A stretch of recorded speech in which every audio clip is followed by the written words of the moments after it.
everybody, and thank you for listening to Incorruptible Massachusetts. We are dedicated to helping you understand state politics. We cover why it is so broken, what we could have here in Massachusetts if we fixed it, and how you can get involved. And today, we are going to talk about strategy and power. Let me introduce my co-hosts, my super amazing folks that I love to spend every week with. So I will start with Jordan Berg Powers. My name is Jordan Berg Powers. I use he, him, and I have many years working in progressive politics in Massachusetts. Jonathan Cohn. Jonathan Cohn, he, him, and a progressive activist based out of Boston, working on kind of issue and electoral campaigns here. And I am Anna Callahan, she, her, coming at you from Medford. And today, so I want to start off with this quote from Jay Kaufman that I just adore. I might not get it word for word correct, but he says that we on the left are so enamored of the power of our values that we forget about the value of power. And so today, the three of us are going to chit chat a little bit about strategy and power and how the right gets all their, like, why is the right winning instead of the left when most people actually favor the policies that we favor on the left.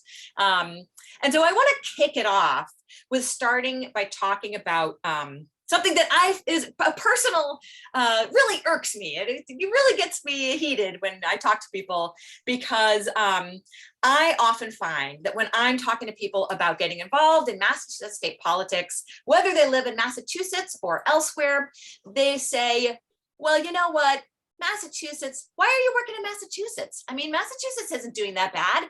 It's not like the worst place. I'm gonna put my money in the worst place. So I run into this so often where people, and here's what I like to say, people are only willing to put their time and energy into places where it is completely guaranteed that we on the left will lose on the policy level. You could only spend their time and energy somewhere that we are guaranteed to lose. And I find that incredibly frustrating because I think we need to be putting our time and energy into places where we can win on policy. And you know, Jonathan, you were talking about how like winning on policy, when you make it a strong policy, is really impactful and can change the national discussion. Exactly. So one thing that I think is especially important to think about on kind of like state level politics, right? That you're taking actions to both, one, benefit the lives of people in the state, but also to change what other states might consider passing and to change what nationally Democrats might consider passing. And the one thing that I often think about kind of on issues like this was back around 10 years ago, I think technically 9 years ago, it was in 2013, I believe, when Democrats were talking about raising the minimum wage federally, which, like, to be clear, it still has not happened in that period federally. That had talked about raising it, and I believe it was they were going to raise it from $7.25 to $10.10. And I remember being particularly struck by that time. I was living in Baltimore at the time, and in Maryland, the Democratic legislature in Maryland was like, we're going to raise it, like we'll pass a bill to raise it to the exact number that Senate Democrats are talking about, and also have a bunch of like ridiculous carve-outs. The one that I often remember being drive-in movie theaters getting their own carve-out. It was just like 20-item long list of carve-outs. Carve-out meaning these people don't have to get paid 10. Exactly. Yeah, thank you. They can get paid less. But a bunch of people, we don't care if they get paid less. Minimum wage, except for these people. Exactly. And it struck me about that is that if you are in a state as like Maryland, like if you're in a state that is a reliably blue state with a blue legislature, it is it is actively harmful to Democrats nationally if you are only passing the things that they are talking about and not trying to exceed it in terms of policies that are even, say, like more equitable, kind of more just, more inclusive. Because for the simple reason of what happens in a blue state will often be talked about as the left bound of discussion. And if you're setting the left bound really like not very far away, that pushes the entire discussion to the right. Yeah. One great piece on this also, that the kind of elections lawyer Mark Elias had a piece recently where he was arguing how deep blue states should be passing voting rights bills every single year to strengthen, to set the bar higher and higher for what it means to have a robust democracy in their states. Because many blue states, because like we'll get worked up when, let's say, like when Georgia was banning people from providing, let's say, water or food to people waiting in line. But I think that he noted, I forget if it was like Delaware or New York or some like deep blue state where that is also on the books. So that it is, so that, and that offers a really easy talking point for kind of, for Republicans to say how all we're Democrats are just being hypocritical about this, because see, where they're in power, they're not changing it. Yeah, look at Massachusetts, where we don't have same-day registration and we don't have, a bunch of Exactly. other things. Yeah. Exactly. Like when, like if any of the like red states that have same day registration tried to roll that back, look at Wisconsin, when like Scott Walker was trying to make it restricted before, and if they like tried to fully gut it in the future, Democrats in Massachusetts would be up in arms if the Republicans in Wisconsin tried to repeal same day registration, which we do not have. Which like nobody, everyone's like, oh no, don't, I'm not gonna bother to put in, why should I bother with Massachusetts, Because Exactly. we could be setting the stage for other states to be passing bolder legislation. Exactly. And it's something that sets the bar for like, what does it actually look like? What does it mean to have strong elections policy or strong labor policy or strong, let's say, like criminal justice reform, like decarceration policy or strong kind of, let's say, police accountability or healthcare, housing, et cetera, that you want to be setting the bar for what the standard should look like. Yeah. If you want to see other places move closer to it. And I think it would help for, we'd love to talk about the crisis in democracy. People don't think that we are a representative democracy. Like, we do not represent the needs of most Americans. And if we're unwilling to work to put our energy in places where we can actually pass these policies, like in Massachusetts, we could be passing these policies. We can have a better representational democracy, and we have the infrastructure in place. Like our governments were literally created to be as close to the people as possible. We have small towns who have their own governments, which was like we have dispersed governments that we could make it easier for people to engage with those governments. We can make it easier for people to vote for those people, and we can make it easier for regular people to run for those offices. Instead, we do the opposite. We make it more difficult for regular people to engage in their democracy. We make it harder for people to find information, and our voting laws are indistinguishable from the Jim Crow South. Ouch. The modern Jim Crow South. Ouch. Indistinguishable.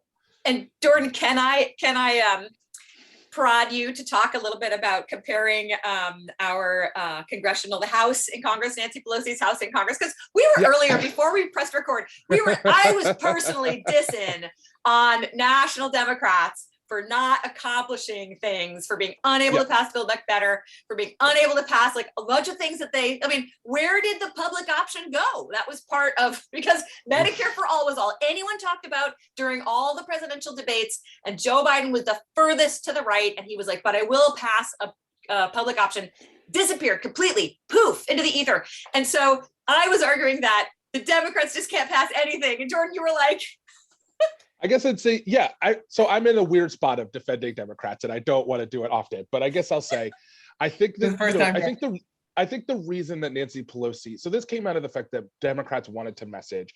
And one of the things that Nancy Pelosi personally wanted to message was that Democrats deliver, and it pulled the worst. And people were like, how funny that you want to do that. And I was like, well, actually, if I were Nancy Pelosi, I'd totally want to do that. And the thing I said is I yearn for the type of leadership that Nancy Pelosi has. Nancy Pelosi has a more diverse caucus than the Massachusetts caucus. There are more ideological differences in her caucuses than ours. And yet she passes bill after bill after bill after bill that deliver on progressive ideas, even if they don't go as far as I would like. I just want to give you some examples. The John Lewis Voting Rights Act, the For the People Act, the Equality Act, which ended discrimination, right? American Pipeline Act, the Pay Families Act, background checks on firearms. They got that passed. People don't even know that passed. We have the PRO Act to make it easier for people to join unions. We have, they're about to pass legalization of marijuana. They're about to pass legalization of marijuana. It got out of committee. Their most conservative person in leadership signed a letter to the people saying these are important things that we need to pass this in fairness. The most conservative member of her leadership is for legalization of marijuana, right? And that's not to mention the fact that the infrastructure bill, which is carbon heavy, and I don't want to defend it too much, and the American Rescue Plan are two of the most expansive government policies in my lifetime. They are Keynesian economics. They are written by Bernie Sanders, right? They are really good bills. They could be better. They could be less carbon, especially the infrastructure bill is super gonna make the things worse, right? Like it's a real problem. But if you care about Keynesian economics and expansive government, they are passing those things. Meanwhile, our legislature passes not the Senate, though. The right? House is, not the Senate, right? Okay. So that's an important thing. But I guess the thing I'll say is, on the other side of it, the Massachusetts legislature passes one or two bills and is self-congratulatory. Cannot wait to tell you how much they've done, how important the work that they've done is. Finish up my thought and just say, because I know, so for those of you who don't know, we had technical difficulties. So I guess I'll just say really quickly to finish this off that, Nancy Pelosi is passing lots of bills. Lots of them could be stronger. Lots of them could be better. The Senate's not passing all of these things. There's lots of impediments to Democrats being able to deliver on the things they're saying. And I'm not going to sugarcoat any of those things. But what I will say is that as a guideline for actually legislating, I wish that our Massachusetts House was as ambitious as Nancy Pelosi. I wish that our House was as skilled as she is at passing things, because they pass one bill and they're self-congratulatory. Like they did this, they pass one or two major bills a year and then the budget, and they just cannot wait to tell you how much they've accomplished. Meanwhile, other places are passing bills over and over, and it's not a big deal. One thing that just to quickly tag in here, it's also interesting about the budget, where legislators here often talk about how they shouldn't do policy through the budget, even though they do it all the time. But they largely frown upon the idea of passing policy through the budget when, like, nationally, that's like where you do policy is through the budget for like structural reasons of not being able to otherwise. And the one other thing that had come to mind on that, and like, is the policing bill that Democrats had passed in the House, not this session, the last congressional session, and where they went further on qualified immunity than the House here was willing to do. And I would totally acknowledge there are probably certain members of Congress who voted for it because they didn't expect it to ultimately become law. And so you have some, but like they were still willing to vote for the thing that Massachusetts Democrats in our House were too skittish to vote on at all. Yeah, and let's remember also that while we have majorities in the House and the Senate, slim-ish majority, slim in the Senate for sure, nationally, we have overwhelming super majorities of Democrats in Massachusetts. Overwhelming means veto proof. We could be passing anything we want to. So the fact that Massachusetts is just falling down completely and totally unable to pass policy means that we cannot do the work that somebody has to do, which is leading the country, setting the left bound. Because right now the left bound is set, again, it's not even in the middle, frankly.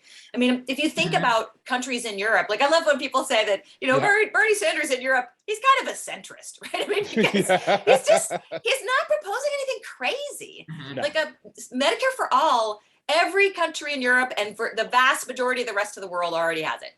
Like there's nothing crazy about this. There's nothing crazy about union protections and a lot of these things. The taxation scheme that Bernie Sanders will put in place would be a tax cut in just about every country in Europe. It's not, The one thing that's also funny to me when thinking about like what's possible with like the legislature is the Republican caucus in the Massachusetts State Senate could like fit in like a small sedan, like probably like if you think of like the smallest car that you can think of, there are 3 of them. They can probably fit in it. And like a sports convertible. Exactly. I think it gets to the thing that you say all the time, Jonathan, which is about how they view their jobs. Yeah. Like what is the job of a state rep and a state senator? Exactly. Like it's a striking thing about whether they actually view their job as legislating. And it's striking that so many of them fundamentally, despite running for election each year for a job, but and to most of us who have some understanding of especially those of us who understand suffixes, that if you have that OR at the end of legislator, that means a person who legislates, like a baker, is a person who bakes. And yet many of them fundamentally don't view that as their job. There are a number of people who do just view themselves there as to largely cut ribbons for things in their districts. And Republican states, they conservatives, they think of their job is to push the conversation as far as possible, to give, to deliver to their voters so that they can have so that their voters have a clear understanding of what they stand for and what they plan to do. And so one of the things I joke about is, the Democrats in Massachusetts and the legislature of Massachusetts cannot wait to tell you all the one bill that they passed that's good. Meanwhile, in Florida, Florida has an anti-riot bill to make it harder for riots. They did this weird censorship bill for social media. They made it harder to vote. Mm-hmm. They took away voting rights. They made it easier to carry guns. They took away the ability of localities to raise standards on everything from guns to energy policy to pays. They attacked transgender kids. They attacked unemployment. They attacked vaccines. They attacked vaping. They made it easier for vouchers, right? They did, just this past week, they passed they pass a bill to make it, to literally cancel culture, literally you can cancel books and art. So literally cancel culture in schools, right? They're just passing and passing and passing and passing. And our legislature's look, we did this one thing. Yeah, and I want to highlight a little bit about strategy here, which is that the Republicans understand that if they totally energize their base, even if their base is only 25% of eligible voters, that those people will come out and vote for them. And if the Democrats continue to not energize their base, even if their base is 75% of eligible people, 50% of the eligible voters, they might just not bother to come out because they're so uninspired. And I mean, maybe those numbers are a little bit exaggerated, but we never think about how to energize people. And so we don't. And this is where, Jordan, we were getting into it in terms of, I was like, Democrats don't deliver. And you're like, they do deliver. And Jordan, I know we don't want to get lost in that. Yeah, I guess it's the fact that no one knows what they do. No one knows the things that they pass. Even if you don't pass the Senate, you should still be touting the things you're passing in the House as accomplishments. But they literally never talk about them, and no one knows that they've done these things. You're not wrong for thinking that they did it, that they don't do things. And again, it's not that I don't think that these bills couldn't be better. I have lots of critiques of each of them, and we could sit here and list all of my critiques of each and every bill that passed. But I think what's important is that just the broader idea that they're actually doing things people care about, and no one knows about it. It reminds me of the general line, right? If a tree falls in the forest and no one hears it, doesn't make a sound. And that if you pass a policy and you don't talk about it, does anybody actually know they've been helped? Yeah. Right? Because there's no reason for anybody to make a connection between the results of that policy and anything that tangibly and positively benefits them in that policy if no one is talking about the policy. Right, exactly. And I think it's also important to note that the other thing is that these things become echo chambers. So when Alabama and Texas and Florida and Utah and Oklahoma pass all of these bills that are all the same, it creates a clear, voters understand what they stand for, and it's a clear story about what they're doing. Meanwhile, maybe the US House passes something, Massachusetts passes nothing on the agenda. Nothing. It passes no left flank. California might be doing some things. New York might be doing some things. But I think, again, thinking about Massachusetts politics, we have a super majority more than any other state. Sorry, gang. So I just switched to a different network. So Jordan, you had just said we have a super majority more than any other state. It was Ron. It was Ron Mariano cutting our feet. Yeah. So I guess I'll go quick, and then I have to go too. So so I'll just say, so I was saying that, yeah, we have a super majority, and Democrats, we aren't being a part of the cacophony. We aren't setting a clear value of the society we want to build. We should be telling voters exactly who voters should understand that progressives have a clear understanding of who they are and what they want to, and what the sort of society they want to build. And we're not giving that to voters. We're not showing voters what that looks like. If the only people passing things is the U.S. House and maybe occasionally other states, like Massachusetts with its supermajority should be passing things to make clear these are our values, these are how we'll govern, and these are how we'll make people's lives better. And we love getting people involved. So our recommendations to you: get involved in blue state politics. Make sure that we freezing again. We're freezing again. Broadband issue. Yeah, totally. Yeah, fix broadband. If only we had a Democratic supermajority that could invest heavily in broadband around Massachusetts, and even create greater opportunities for robust, free municipal broadband. Yeah. It would be amazing. So, I think, Jonathan, you should talk about really quickly, how Democrats don't they don't create legislation to help the base, and how they do the Republicans. Yeah. And then and then Anna, I think you should do the outrage around Florida, but not the we're not doing anything here where we can actually get some accomplishments. And then we should wrap up. Yeah, and I'm happy. And so one thing that always strikes me when it comes to the way that so many Democratic politicians approach power is that it's a fundamentally different way than when Republicans kind of accede to power in a state. That when Republicans accede to power in a state, or even many decades in power, they approach it as viewing it as that their role is to empower their constituencies and to disempower the constituencies of their opposition. So that's why you'll often see stuff as them wanting to basically do things to make it basically empower kind of large corporations to violate the law with impunity, helping to enrich the CEOs who will donate to them, especially those in the finance, kind of pharma, or kind of the fossil fuel industry. That you would take, and other things that to help employers vis-a-vis workers, that you would see steps to help reduce any restrictions on the roles of, let's say, evangelical churches to participate in politics. You would also the gun laws are also a very base friendly, a base mobilization, kind of say red meat, and then kind of completely gut campaign finance laws to make it very easy for your donors to give to you and for you to help stay in power.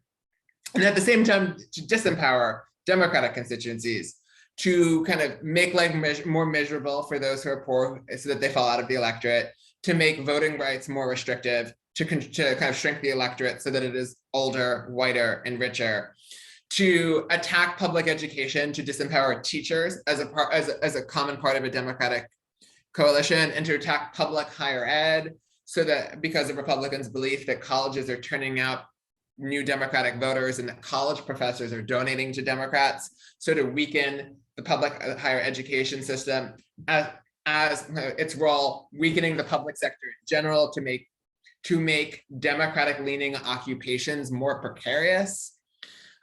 Whereas Democrats, when they get to power, or even with Republicans, and also to help push out of the public realm marginalized communities that they want to through culture war stuff, make them not want to participate in politics itself, which is, I think, something that should be acknowledged more about culture war things is one of the main goals.